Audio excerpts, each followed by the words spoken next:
In today's video, we're going to do a gear guide for level 170 in preparation for Darkmoor around the corner. A lot of you guys have requested me to post all my gear guides, and I usually tend to do it around this time of the year. So we're going to be going in depth into what jewels you should be using, as well as what weaving you should be doing, as well as the different pet combinations that you can use for your school. So if you do enjoy this type of content, be sure to leave a like, subscribe, all type of stuff. And let's get into the intro that I'm going to be using for the rest of my videos for the next 7 days, I guess. So let's talk about some pieces that I'm going to be recommending in the video. You're going to hear me talk a lot about Avatar and Reaver in majority of these videos. And I know I get this question asked a lot: which should I farm? Should I farm Avatar for Salinopolis gear, or should I farm Reaver for Wallaroo gear? Now the dead set answer is it comes down to personal preference. If you already have Wallaroo gear, which is the Reaver gear, you don't need to farm Avatar. And if you already have Avatar, you don't need to farm Reaver. If you're just starting out, I recommend farming Avatar in Salinopolis instead of farming Reaver in Wallaroo, because it's a little bit more tedious and not everyone's going to be farming that, just because it's been a while and not many people care about it too much currently. But I do want to preface, I will be talking about it in the video. Certain Avatar pieces I prefer and certain Reaver pieces I prefer. So you'll see me talk like Reaver boots I might prefer more than Avatar boots. I might prefer Avatar hats versus Reaver hats, stuff like that. So just pay attention when I do mention those. They're the exact same stats. I have to clarify this all the time. They're the exact same stats, just the difference is item cards. If you do not care about item cards, just farm Avatar, straight up. Also in my setups, I do tend to mention a lot of Shabalba, Hunhao, Private Eye, all that type of stuff. So if you hear me mention Shabalba, Hunhao, that is from the Azteca raid, the Crying Sky raid that you can do in guilds. If you hear me mention Private Eye and Crime Fighter, that is from the new raid, which is the Ghastly Conspiracy raid. So just pay attention when I do mention out those names. Now, if I do mention that I use Shabalba or Hunhao pieces, you don't necessarily have to go out and go farm them right away. The reason why I currently use them is because of them item cards. Now, what you should be doing is farming the new raid, Ghastly Conspiracy raid. It's the same wands as Shabalba and Hunhao. The only difference is the item cards. But Shabalba and Hunhao will not be getting 180 upgrades in the future.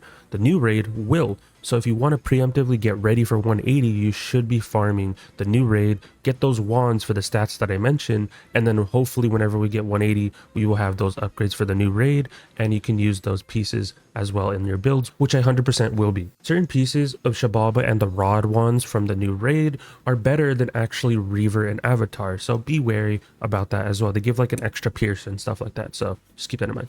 When it comes to the wands, I do want to preface this. I do prefer the Shabalba wands from the Azteca raid a little bit more than the rod wands currently in the Ghastly Conspiracy raid. Yes, they have the same exact stats, but I do like the item cards on the Shabalba wands. So when it comes to preference, number one to me is Shabalba currently. Number two is going to be the rod wands from the current raid, which is the Ghastly Conspiracy raid. Number three, if you don't have either of those options, you can use the Fairy K wands from the Fairy K pack in the Crown shop. And then after that, if you don't want to do any of those three, you don't want to do the raid, or you don't want to open packs, use Reaver, Avatar. It's really up to you. They both have the same exact stats, just item cards are different. I don't have a preference between them. They're in the same tier in my opinion. When it comes to amulets, if you hear me talk about amulets, Private Eye is my number one recommendation right now, unless you are balanced, which I will be putting a certain section for balance whenever I do make the balance video. But for amulets, for every school except balance, I prefer Private Eye as my number one priority because I do like the item cards. After that is Reaver, which you can get from, of course, Wallaroo. Those give you a blade, which I prefer. I know Hunhao and Shabalba, Private Eye, Crime Fighter have slightly better stats, but I really put the item card at a higher value in my opinion. So that's why I put Reaver as your secondary option.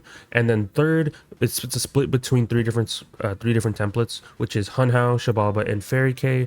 Yes, Shabalba and Fairy K are exactly the same, but I don't really care for the item cards too much on them, just because you're getting those same exact item cards from the Shabalba one. So that's why I'm putting them on the same tier. And then after that, Avatar is bottom tier, just because yes, it has the same stats as Reaver, but the item cards on it are not really sought after at all. So that's why it is at the bottom tier. And then lastly, when it comes to decks, you're going to hear me talk about decks. I prefer Private Eye decks because you do get that blade. When it comes to it after that, my recommendation is using the Shabalba decks from the Azteca raid. And then after that, if you don't want to do either of the raids, you can use Reaver, Avatar. It's really just up to you, personal preference. I put them on the same tier just because they both have blades and traps depending on your school that are useful. So they're in the same tier. I feel like just getting both are really good to have. And then after that, I think the bottom tier is Hun Hao and Fairy K, because they don't really give you anything that's useful. They both give like terrible cards in my opinion. And then lastly, what I want to mention in this intro is when I do mention pins and power pins, run whatever you want. It's dealer's choice. You can choose whatever you like. I don't have a vendetta or anything like that against a certain school. Use whatever pins at the end of the day. There is no like end all be all. Have fun with your PvE builds at the end of the day. When it comes to power pins, I do recommend different pins depending on your school. So my recommendations out of all the power pins is Storm, Balance, Death, or Fire. If you are on a Storm, I do recommend using Life. Now let me quickly explain this. I do recommend Storm pins if you ever get Mantle in your fight and you are using the Weaving Blades from Weaving, which I will be mentioning as well. Those are Storm School majority of the time. So that's why I do recommend that, just to prevent a Mantle. And it's the same argument for Balance and Death, because hey, if you're using Elemental Blades, Elemental Traps, Balance Blades, Dragon Blades, whatever, a Balance pin is just nice on the off chance you do get hit with a Mantle. Death has the same argument, because hey, if you ever get hit with the Feint, or if you're trying to use a TC Dark Pact in any sort of scenario, or maybe in Power, and you get hit with a Mantle, you do have at least a better chance of not fizzling it due to you having power pins.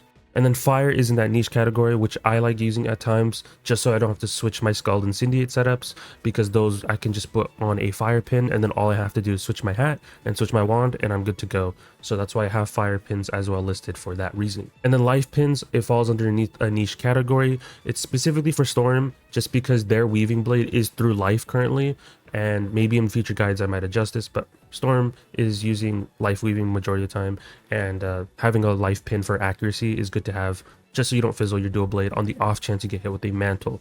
And then you can use Life as well in other schools if you want to. Maybe you're trying to use some healing spells, but I don't really have a recommendation for that, because in max level, you're not really healing as much in casual play if you have the min-max setups. Another thing I want to mention for when it comes to the builds that I'm going to be mentioning is the tier jewels. Now, when it comes to tier jewels, I usually use health opals. But if you want to and you don't want to use health opals, I strongly recommend that you either socket a potent trap as well as a sharpened blade. It can be either or you can do both. It's good to have very good stackability purposes for when you're farming stuff and you need to use different buffs, but that's a strong recommendation if you want to use those instead of using a health tier socket as well. Of course, you can socket on different item cards like a star blade or like a certain trap, etc. By all means, go for it. But my recommendation is either put on health or put on sharpened blade or potent trap. Those are my only recommendations when it comes to tier sockets. I will be talking about pets and stuff, but that will be in a later section in this video. But that is it for this intro. This is a template for all my videos, and I just want to keep it straightforward like that. The only thing that's going to be slightly different is if you're balanced, which I will be mentioning in the balance video whenever I post that guide. Because the wands, amulets, and decks, I have a slight little bit of different preference on that school because the item cards are so weird for balance. So I'm just putting that out there. But we can actually get into the whole rest of the video. Now that we got out the way, the first thing I want to talk about is weaving. I feel like I need to mention this, is weaving is a core part, in my opinion, when it comes to PvE stuff. When it comes to doing anything advanced combat related as well, I think you should be doing weaving. And my number one recommendation currently for Storm is by doing Life Weaving. Life Weaving rank 4 is you get this Flood Blade. This would be very useful for stackability purposes. People always make this argument, hey, it's 2 pips, why would I ever use that? It's mainly to set up team scenarios. If you are not the hitter and you need to buff someone else up, you can just use it. And people don't understand that, hey, it's 2 pips, simply change your school pip to life, problem solved. That's how easy it is. People don't understand that and keep making arguments in comment sections of previous videos saying I would never use this due to the fact that it's 2 pips. Just change your school pip. I don't think people are doing that properly, and that's what's making them like not want to use it. So that is my number one recommendation for Storm. Do Life Weaving rank 4. Now number 2, which is what I'm currently using right now, but that's because of raids. Now my recommendation is doing rank 2 Death Weaving. What you get from rank 2 Death Weaving is actually the spell right here, Typhoon Attenuate.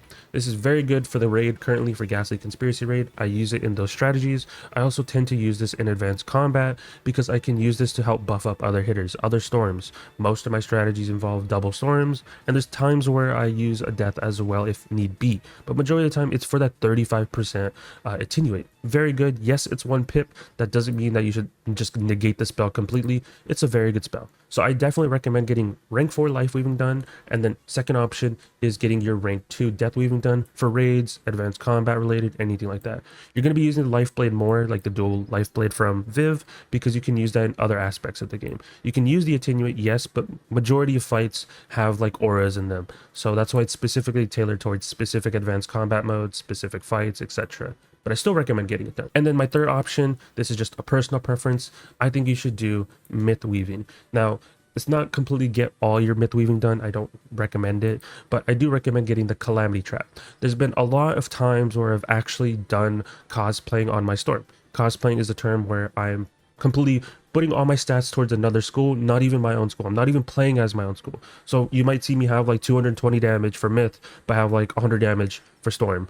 That's me cosplaying as a myth because I'm predominantly making all my stats myth related. Now I use this because there's been times in certain fights where I can't use a feint and I need a higher percentage trap. For example, if I can't blade. So it's a really good trap for the fact that it's a 40%, you can enchant it and you can get 50% traps. And if you have an item card potent as well, that's another 10%. So you can have an item card, you can have a regular potent trap, and you can have a regular calamity trap.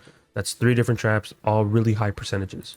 Very good for those fights where you can't blade, you can't do feints, and you just need stackability purpose cards. Very good in my opinion. I do recommend it as your third option. You can make the same argument for ice because ice has the same spiel when it comes down to its trap, because the fact is you do get a hail trap, very similar, just because you do get that 40% trap for storm, you also get a 40% trap for ice. But the myth one is more valuable in my opinion because myth hitters will do more damage. You're also buffing up other people. Of course, if you have an ice on your team, by all means, get yourself this one instead. But majority of the time, I've always preferred this one instead. And then when it comes to all the other weavings, you can do them if you want to. I used to recommend Harmony back in the day, but that's because we didn't have rank 4 for Viv to get that dual blade. So you can still use balance, but I think Viv is like your #1 priority for life weaving. Number 2 is talking to Morrison and get yourself rank 2 death weaving. And then number 3 is myth for getting your rank 2 myth weaving for that trap, of course. And then you can technically put crystal on that same tier for ice because it still gives a trap, but I prefer the myth one, like I said, because at least you're buffing up the myth hitters as well, and it's good for cosplaying strategies as well in certain advanced combat modes, which I do recommend doing. But if you are a casual player, I'm just going to put this out there, just do Viv, call it a day, get your rank 4 done. Very straightforward. Now we can get into the actual setup portion, gear builds, and stuff like that in this portion of the video. Now I have 3 builds that I will be talking about. One is specifically for the Frilla set bonus, number 2 is using a Pierce mount, and number 3 is just not using a mount at all, to cater towards those people that really don't spend money on the game. Now I know a lot of people might ask, Almond, why didn't you talk about 2% universal mounts? Why aren't you talking about the gold tier mounts? The thing is, I don't want these gear guides to turn into hour-long gear guides talking about different options per player because we will be here for hours. So I just limited myself to 3, which is the Frilla set bonus and the Pierce mount, as well as no mount, just to cater towards the majority of the folks versus the select few that do have gulchers or 2% mounts. So that's my ideology going into this video and majority of the gear guides. So let's start off with just the first one I recommend, which is the Frilla set bonus. So let's quickly equip that. And you guys can see my stats are pretty good. 237 damage. It is 238, but with the cap, it puts me at 237. Resist, I don't really care about too much. If you want to use plot armor, go for it. I don't really talk about it at all. Accuracy is 42. Decent crit, decent block, and I have 60 pierce, as well as my pips are fine, Archmaster is fine, everything is basically fine. When it comes to my hat, I use Avatar. You can use Reaver. I prefer Avatar due to the balance blade that you get from the hat. When it comes to the robe, I do recommend Daemonic. Now, if you do not have this robe, which you get from the Polaris raid, you can just literally open up the new pack, which is right here, Marleybone Motorist. The robes give literally the exact same stats. The item card doesn't really matter. They're both just hits. Technically, you can make an argument for the robe being slightly better for the Stormlord, but I already have both of these spells maxed out, so it doesn't affect me in any sort of way. So pick your poison. They're both exactly the same stats. And then, as I said with sockets, it just comes down to personal preference. And I've already specified that at the beginning of this video, so watch that portion. But for the hat, I do recommend Fire Resist. It's just something that's very nice to have. You can put Outgoing, but I prefer Fire Res. Boots, I like using the Reaver boots. You can use Avatar boots, but I prefer Reaver because I like the storm trap that you get from here. Very nice to have. It's very cozy. I do recommend it. But like I said, Avatar, Reaver, same exact stats. Just pick which one you want at the end of the day if you do not care about item cards. And then my wand, I use Shabalba. Now, I prefer Shabalba over the current raid wand due to the fact is it gives a star blade. If you don't care about the item cards and you just want the stats, just use the attunement rod, which you get from the new raid currently. Another thing you have to remember is Shabalba will not be getting 180 upgrades. The attunement rods will have 180 upgrades down the line. So this is a better recommendation to future previous setups. But if you already have a Shabalba one that's 170, I do recommend using that. The Athame, I do using the shocking August Sage Knife. You get this from the Mushu key boss, or you can use the one from the Avalon key boss. So if you don't know where those are, just go on the wiki. They're gold key bosses that you can go do. I believe the Mushu one is in Cave of Solitude, and you can do that. The Pierce Jewels doesn't matter. It doesn't have to be the dual Pierce Jewels. I just did this just for the looks. You just need the Shocking August Sage Knife, and I sock it on an Epic Jewel. I like the Epic Jewels. Very nice to have because it gives a 315 while the regular Epic gives a 300. So you're getting another plus 15. So if you're trying to like min-max to a certain extent, you can do that. If you do not care about Epic Jewels and that's something you don't want to farm, just instead of using the Shocking August, you can just use Dream Reaver or Avatar and just put on a square socket for extra health. That is something you can do. You can also even use the Shabalba Athames and the Private, I believe, because they give outgoing instead of block. So if you really are trying to squeeze out some self outgoing for maybe like your berry or some sort of hit that you're using, sure, by all means go for it. But just to make it simple and easier, just use Dream Reaver or Avatar if you don't want to be using an Epic Jewel for this triangle socket. That's the only reason we're using the August and the Avalon Gold Key Boss as well, because they both have the same stats, just different names. But you're only using this for that triangle socket, so you can put on an Epic Jewel. You can also put on a different item card here too if you want to, but Epic Jewel is the way to go in my opinion. Amulets, I prefer Shocking Private Eye Amulet, which is from the new raid, from the Ghastly Conspiracy raid. You want to put on Pierce and Accuracy for the specific build, and I prefer this because you do get an Elemental Blade. I really like it. As I said in the beginning of this video, I showed which ones I prefer per school, and you'll understand via that slide if you paid attention earlier in this video. Rings, you want to be using Dream Reaver, of course, or you can use Avatar. Same exact stats, just different names, and it comes down to personal preference, which one you want to farm. And then the pet with this setup is going to be an all damage pet with a breaker. You can have a breaker in the pool. It's just this one is completely ISO 2.0, so there is no breaker in here. It's just an all damage pet. Just socket it on breaker. It says -1. It's just a visual glitch. But yes, you're using the Frilla sword for the set bonus with the mount to achieve that damage. So you do have to use the Frilla sword with these stats. And then of course the Chompy Bronto, you get this from the Primeval pack. It's up to you if you have this. If you want to spend money on it, it's completely up to you, personal preference. But this is just for this specific setup, which is the one that's like a #1 priority in my opinion. And then lastly, the deck. I use the Private Eye one because I really like that you get a Storm Blade from here. You get a Storm Blade from the deck, while on the Amulet you get an Elemental Blade. I do get a lot of item cards with this build, so I really like that. As you guys can see, when it comes to the item cards, I do have the Epic, I have a Star Blade from my wand, I have the Storm Trap from my boots, as well as, of course, the hits, and then I do have my Storm Blade from my deck, as well as the Balance Blade from my hat, as well as the Ellie Blade from my amulet. So you can see I'm getting a lot of buffs, and I can use those at any time. So this is the first setup, like I said, with the Primeval. This is up to you if you want to use it. If you have the Primeval set bonus, this is what I recommend. Now let's go into the second setup, which is just slightly different than the Primeval setup. Now this second setup is with a Pierce mount. So if you're a person that does not have the Chompy mount, you do not open packs, and you do have a Pierce mount, whether it be Clockwork Courser or Vulpine Avenger, this is going to be the setup for you, which is 237 damage, so same amount of damage, but the one thing that's different from this setup and the previous setup is you lose 2% Pierce. So that's like the main caveat with this setup, but you do get some extra bonuses, which I will be talking about. And when it comes to setup, I will quickly go over it, which is Avatar, Avatar or Reaver, up to you, prefer Avatar, Demonic Robe, or the Marleybone Pack Robe, up to you. Boots, Reaver or Avatar, I prefer Reaver. Wand, Shabalba, but you should be using the attunement rods that you get from the current raid, which is the Ghastly Conspiracy raid. If not, you can use the Fairy K pack one, and then after that you can use Reaver Avatar, but I prefer Shabalba.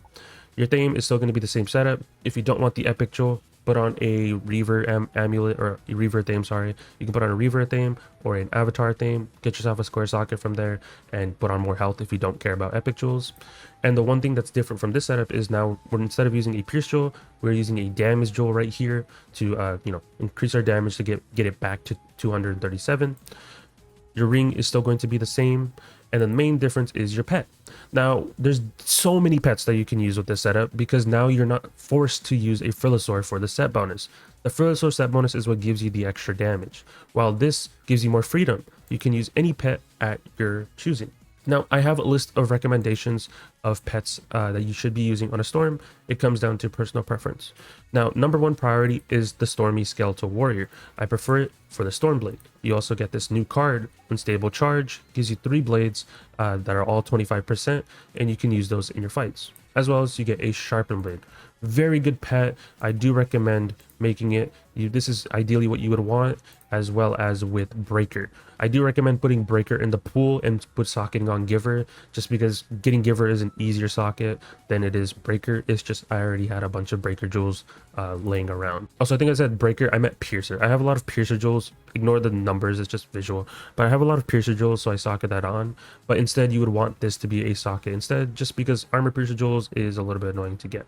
But this is my recommendation when it comes to stats. But the pet, you have a lot of freedom. So if you don't want to do the Stormy Skeletal Warrior, I have about 5 other options. Option number 2, which I'll probably make a graphic of, is using the Storm Hamster. The Storm Hamster you can get from Storm Decathlon. So whenever that event arrives, you can do that, and you can use that, and you also be able to get a Stormblade from there. You also get a Sharpened Blade from there as well. The Elemental Shield, I believe it gives, is not something I recommend. That's why I use the Stormy Skeletal Warrior, just because at least it gives a card that's usable. I'm not going to be using that Ellie Shield on the hamster that often. The third option is using the Ghastly Conspiracy Raid pet. That gives you a Balance Blade, an Elemental Blade, as well as a Storm Blade. It's a very good pet, and it's up there for top 3 in my opinion for when it comes to what you should be using on a storm with this specific build. The other options fall into niche categories. The pets I'm going to be talking about is the Raincourt. The Raincourt gives you a blade as well as a 35 Storm Bubble.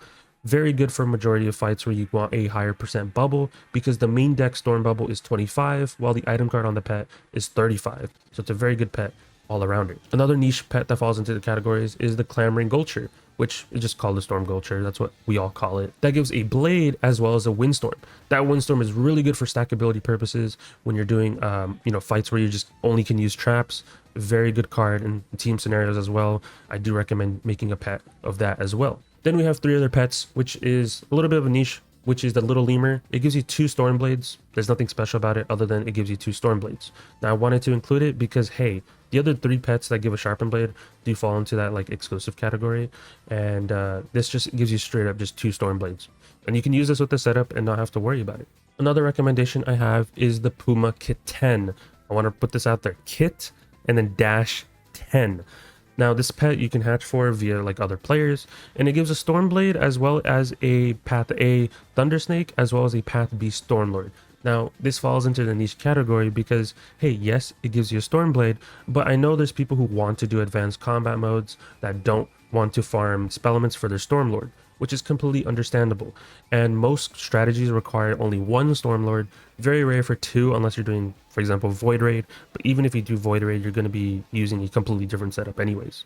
But this pet is still on my recommendations just due to the fact of, hey, it gives you a Path to be Stormlord. If you don't farm spell elements and, it's just really hard for you, or it's like you're struggling, even though there's plenty of guides on the channel, then this is a pet that I recommend. Hence the why it's on that niche category, but it's on the recommendation list because of the fact it gives you a Path to be Stormlord. So if you are struggling on your spell elements, this is a good pet to go towards as well. And then the last pet that I recommend is the Charging Bull. The Charging Bull gives you a blade, which is Stormblade, as well as it gives you a mantle. So it gives you a mantle that you can place on everybody, as well as a stun that you can use on everybody. Now you might be wondering, why would I use this? Because, hey, I'm Storm. This gives you fire cards. Now, I recommend this because whenever I'm trying to speedrun questing and stuff like that, and I'm using 2 storms, which happens at times, or I'm using a storm support to buff my fire, I have it where I don't pull the mobs all the time, or sometimes a mob joins late. So having the ability where you can use the stun on them to get you a free round, so you see less animations, is nice to have. And if you know that you can't stun those enemies, the smoke screen's good to have, just because the fact of you can give them a -40 accuracy, it's more of a chance of them to fizzle. Both the Kitten and the Charging Bull form this niche category of like, hey, it's very specific things. But I do recommend all the other pets that I did recommend in this video. But when it comes to stats, make sure you have this stat lineup on your pet, which is Pain Giver, Mighty, Dealer, Giver, Breaker, as well as on your pet, make sure you have Piercer. Put Piercer in the pool and make Giver a socket, or Dealer. Getting a Pain Giver socket, a Mighty socket, a Breaker, and a Piercer socket, a little bit annoying to get. So if you're trying to be more user friendly, try to find a pet that you can socket Giver on, or Dealer, in my opinion. Just, that's what I recommend. And then the mount, of course, which we talked about, is the Pierce mount. It can be Vulpine Avenger or the Clockwork Courser. The Clockwork Courser eventually comes back in the crown shop here and there, so I wouldn't recommend buying the full bundle for it. But if you already have one, you're already, looking at this setup because of it. And then lastly, the deck, which is Private Eye. As I said earlier, it gives a Stormblade. It's so good, and make sure you have a damage socket on that as well. And then lastly is the no mount setup, where it's just realistically the only difference is it's the same exact setup as the previous setup. The only thing is you're just taking off a mount. So instead of having 58 pierce, you're going to have 56 pierce instead. Damage is still going to be the exact same. All your other stats are going to be exactly the same. So if you did skip to this portion of the video, just rewatch the previous section of me talking about the pierce mount setup and just literally just take off the mount. That is literally how you achieve those stats, which is 237 with 56. And of course, your HP can be higher if you don't want to use the August Sage Knife for the triangle socket, so you can put on an epic. But if you want to put on something else on your triangle socket, by all means, go for it. But this is what I use because the epic jewel. And then as well as if you don't want to use this, use Reaver, Avatar, Shabalba, Private Eye for the square socket, and you can put on more health. That's just something I recommend. And when it comes to deck setup, I know I get asked this quite a lot often too. What should your deck setup be looking like when you're questing? It should be something similar to this, which I just will quickly make. It doesn't have to be this verbatim, but this is just literally what I use, and it's always been my preferred preference for Storm, which is you have 3 enchants, as well as you put in a Tempest, a Bunyip, and a Stormlord, and then your last card, in my case, is a Frenzy. If you haven't gotten Frenzy yet, watch the training point guide that's already on the channel. But this is what majority of farming / PvE stuff decks are. Now, of course, if you are like questing and stuff like that, at that point you will be using extra buffs. So you will put in like 2 Storm Blades and a Sharpened Blade. If you're fighting a boss that has a lot of HP, put in a Feint. If you need more item cards, you literally have all these item card blades that you can stack up on top of that. So there's things that you should remember when it comes to building a deck setup. And when it comes to your TC, obviously ignore this. This is just raid stuff. But if it comes down to your soloing, always pack a TC Reshuffle. Always pack a TC Dark Pack, which I don't have on me. But pack those. Dark Pack, very good to get rid of those weaknesses and, get a blade out of it. You can carry a TC Reshuffle if you're struggling with fights and, you went through your entire deck and you're still haven't killed. Pack a Reshuffle. There's other cards you can pack like Shatter, Pierce, Cleanse Charm, stuff like that in your side deck. If you need to, you can even pack extra hits, but I don't tend to do that for the majority of my fights because usually this is enough with a bunch of item card buffs and I don't have to worry about it. So hopefully this video covered everything that you need to know for your Storm build. When it comes to the pets, you can use any pet, right? For specifically the Pierce mount and the no mount setup. The Frillasaur set bonus requires you to have it specifically on that Frillasaur to get the extra damage for your builds. But when it comes to the Pierce mount and the no mount setups, you have a little bit more leniency. So if you don't even care about item cards, just want to use a pet that you like, by all means use whatever pet. I'm just trying to give you guys suggestions of pets that are good. They give you item cards and you can use those to last longer in majority of your fights. And at the end of the day, these are all things about my personal preference. Someone else might have a completely different opinion and have different builds, but this is just what I use and what I've always preferred on my Storm. And that's really it. That's all I have to explain for you guys. So sorry if this video is long, but I wanted to make sure I cover all bases and you guys get a better understanding of why I use certain pieces. But be sure to leave a like on this video. Be sure to subscribe. I'm trying to get to 8K. I don't know if I reached it by the time this video comes out, but I'm trying to get a bunch of people to subscribe in preparation for Darkmoor, and then we'll have more gear guides down the line. So there's that. But that's it for me. I'll talk to you guys in the next one. Peace out, guys.